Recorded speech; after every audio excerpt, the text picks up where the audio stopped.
Attorney general for India Shri R Venkataramani ji, national green tribunal के अध्यक्ष न्यायमूर्ति श्री प्रकाश श्रीवास्तव जी, गणमान्य अतिथियों, देवियों और स्वजन, पर्यावरण के अत्यंत महत्वपूर्ण विषय पर इस सम्मेलन का जागरूकता पर आधारित निरंतर सक्रियता तथा सबकी भागीदारी से ही पर्यावरण संरक्षण और संवर्धन संभव हो सकेगा। न्यायाधीशगण एवं विधिवेत्ताओं के साथ साथ अन्य क्षेत्रों में सक्रिय लोगों की भागीदारी इस सम्मेलन को और अधिक उपयोगी बनाएगी। विद्यार्थियों को इस सम्मेलन में शामिल करने के लिए मैं आप सबकी विशेष सराहना करती हूँ। हमारे बच्चों और युवा पीढ़ी के इन्वायरमेंटल ट्रांजिशन का और अधिक व्यापक स्तर पर मनाना, सम्मान करना तथा योगदान भी देना है। हर परिवार के बड़े लोग इस बात को लेकर चिंतित रहते हैं कि बच्चे किस स्कूल या कॉलेज में पढ़ेंगे, क्या करियर चुनेंगे। ये चिंता ठीक भी है, लेकिन हम सबको ये भी सोचना चाहिए कि हमारे बच्चे कैसे हवा में सांस लेंगे, उन्हें कैसा पानी, पीने का पानी मिलेगा, उन्हें चिड़ियों के मधुर आवाज सुनने को मिलेगा या नहीं, वे हरे भरे जंगलों की सुंदरता का अनुभव कर पाएंगे या नहीं। ऐसे सवालों से जुड़े विषयों पर इस सम्मेलन का ये गहन विचार करने का ये आयोजन है।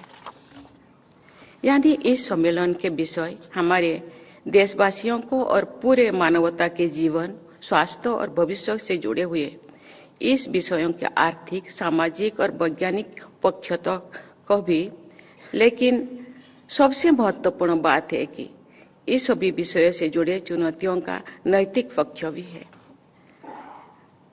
ये हमारे नैतिक दायित्व है कि आने वाली पीढ़ियों के लिए हम स्वच्छ पर्यावरण की विरासत प्रदान करें।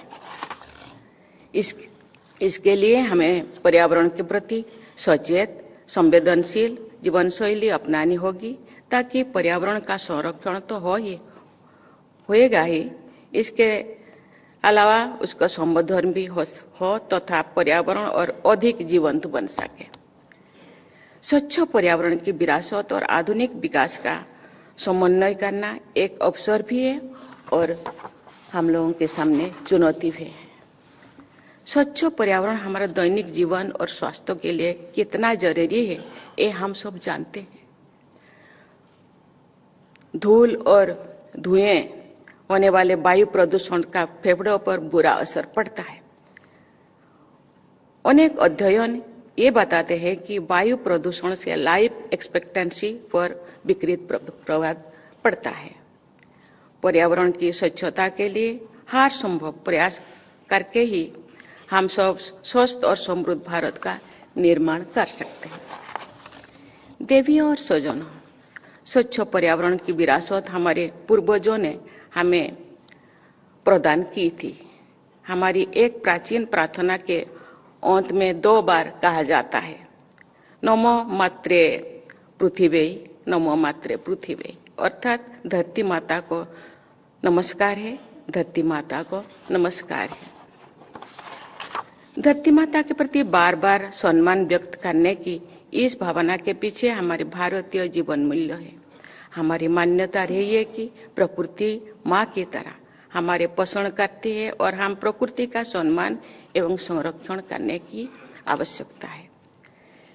विकास की भारतीय विरासत का आधार पोषण है, शोषण नहीं, संरक्षण है, उन्मूलन नहीं। इसी विरासत के अनुरूप हम विकसित भारत की दिशा में आगे बढ़ना चाहिए। पिछले दशक के दौरान भारत ने अंतर्राष्ट्रीय समझौतों के अनुसार तय किए गए नेशनलिटी डिटरमाइंड कंट्रीब्यूशंस को समय से पहले पूरा करने की अनेक उदाहरण प्रस्तुत किए हैं। इसके लिए मैं भारत सरकार, विशेषकर पर्यावरण मंत्रालय, राज्य सरकार, सभी स्टेक होल्डर्स तथा देशवासियों की सराहना करती हूँ। देवियों और स्वजनों, नेशनल ग्रीन ट्रिब्यूनल ने हमारे देश के एनवायरमेंटल गवर्नेंस में महत्वपूर्ण भूमिका निभाई है।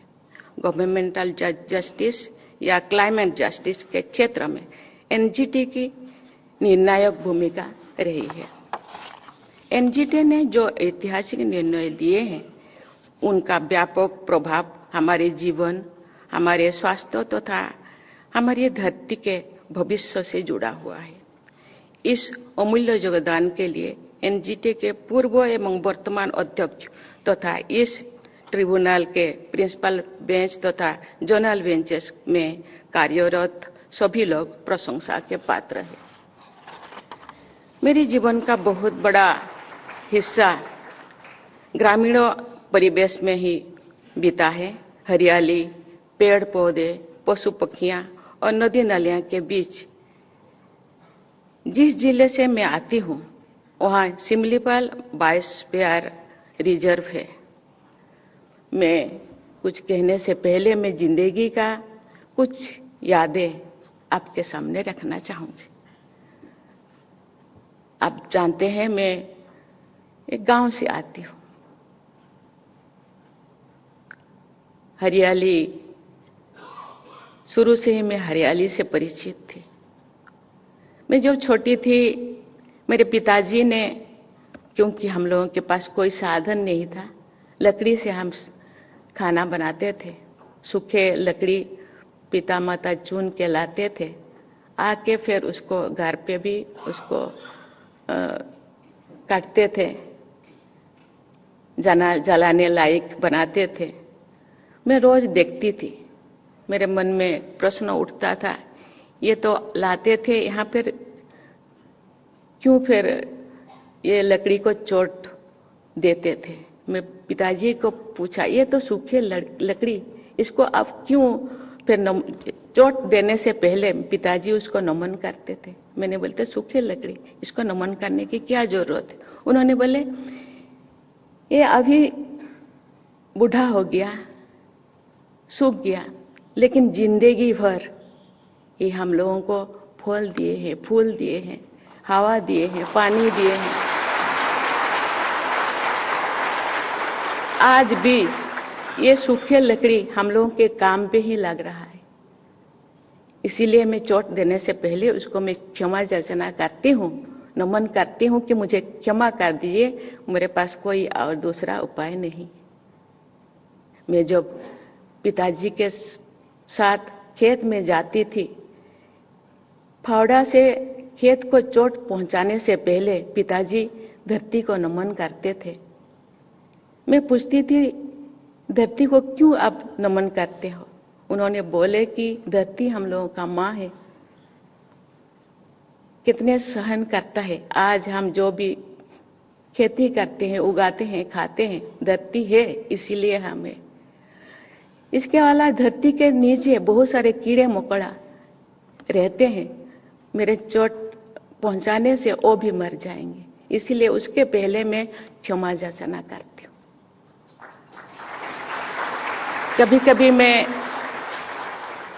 अभी जाती हूँ रोड पे, तो कभी मैं देखती हूँ कि बहुत सारे छोटे छोटे पहाड़ अभी गायब हो गया है, नहीं है।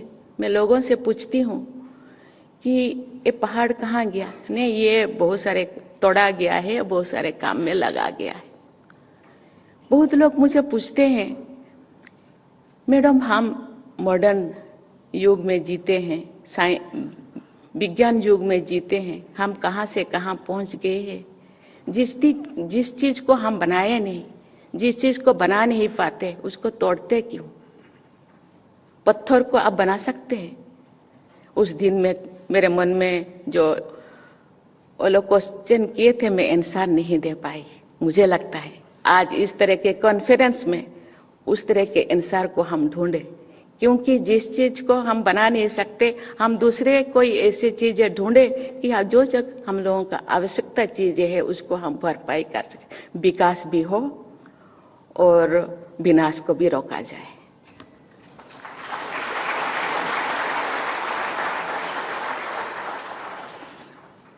जिस जिले से मैं आती हूँ वहाँ सिमलीपाल बायोस्फीयर रिजर्व है। वहीं पर सिमलीपाल टाइगर रिजर्व भी है, जो ब्लैक टाइगर्स का एकमात्र नेचुरल हैबिटेट है। बायोडाइवर्सिटी से मेरे सहज लगाव को अभिव्यक्ति करने का एक विशेष अवसर मुझे तो मिला था, जो वर्ष 2002 में मुझे ओडिशा की राज्य सरकार में department of fisheries and animal resource development का मंत्रालय मिला। मैंने अनेक लाइव स्टॉक एड सेंटर स्थापित किए हैं। पशु पक्षियों के लिए संवेदना के साथ किए गए काम बहुत मन को संतोष देती है। हमारे जनजातीय समुदाय के लोगों ने सदियों से प्रकृति के साथ समन्वय बनाए रखते हैं। जनजातीय लोग पेड़ को पूजा करते हैं। हमारे आदिवासी भाई बहन अपने जीवन के हर पहलू में आसपास के परिवेश, पेड़ पौधे और जीव जंतुओं के साथ उनके ध्यान रखते हैं। हमें उनकी जीवन शैली में से प्रेरणा लेना चाहिए। आज जो पूरा विश्व ग्लोबल वार्मिंग और क्लाइमेट चेंज की समस्या के निदान का प्रयास कर रहे हैं, तो अब जनजातीय समुदाय की जीवन शैली और भी अनुकरणीय हो जाती है। जल, जंगल, जौन के बीच एक प्राकृतिक बंधन है। मुझे ये जानकर बहुत खुशी हुई है कि पर्यावरण मंत्रालय ने इस बंधन से जुड़े एक अभियान का हाल ही में शुरुआत किया है। इस अभियान का उद्देश्य जंगली नदियां और जंगल स्रोतों के इकोलॉजिकल कनेक्शन को फिर से जीवंत बनाना है। मुझे बताया गया है कि इस सम्मेलन में भी जल और जंगल से जुड़े विशेष सत्र आयोजन किए जाएंगे। एनजीटी हमारे एनवायरमेंट एडजुडिकेटरी सिस्टम का अत्यंत महत्वपूर्ण अंग है। हमारे एनवायरमेंट मैनेजमेंट इकोसिस्टम से जुड़े सभी संस्थानों को तथा सभी देशवासियों को पर्यावरण संरक्षण और संवर्धन के लिए निरंतर प्रयासरत रहना चाहिए। मुझे ये जानकर प्रसन्नता हुई है कि केंद्रीय पर्यावरण मंत्रालय द्वारा ग्रीन क्रेडिट प्रोग्राम और इको मार्क जैसे कदम बढ़ाए जा रहे हैं, ताकि लोगों को लाइफस्टाइल फॉर इन्वायरमेंट के अभियान से भली भांति जोड़ सके। जमीनी स्तर पर किसानों को सहायता देने के लिए मेघदूत और मौसम जैसे मोबाइल ऐप की सुविधा दी गई है, जिनसे वे मौसम संबंधी जानकारी प्राप्त करके खेती से जुड़े निर्णय ले सके। विगत अक्टूबर महीने में केंद्र सरकार ने देश की सभी ग्राम पंचायतों द्वारा उपयोग किए गए ग्राम पंचायत लेवल वेदर फोरकास्टिंग की व्यवस्था लागू की गई है। ऐसा व्यवस्थाएं पर्यावरण विशेषज्ञों की भाषा में एडॉप्टेशन मेजर्स के अंतर्गत आती है। विश्व समुदाय को एडॉप्टेशन मेजर्स पर और अधिक जोर देने की आवश्यकता है।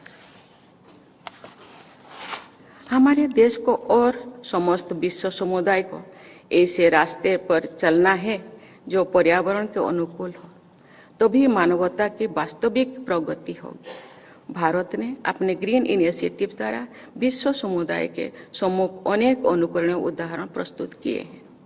मुझे विश्वास है कि सभी स्टेक होल्डर्स तथा देशवासियों की भागीदारी के बल पर हम विश्व स्तर पर ग्रीन लीडरशिप की भूमिका निभाएंगे। हम सबको वर्ष 2047 तक भारत को एक ऐसा विकसित राष्ट्र बनाना है जहां की हवा, पानी, हरियाली और खुशहाली पूरी विश्व समुदाय को आकर्षित करे।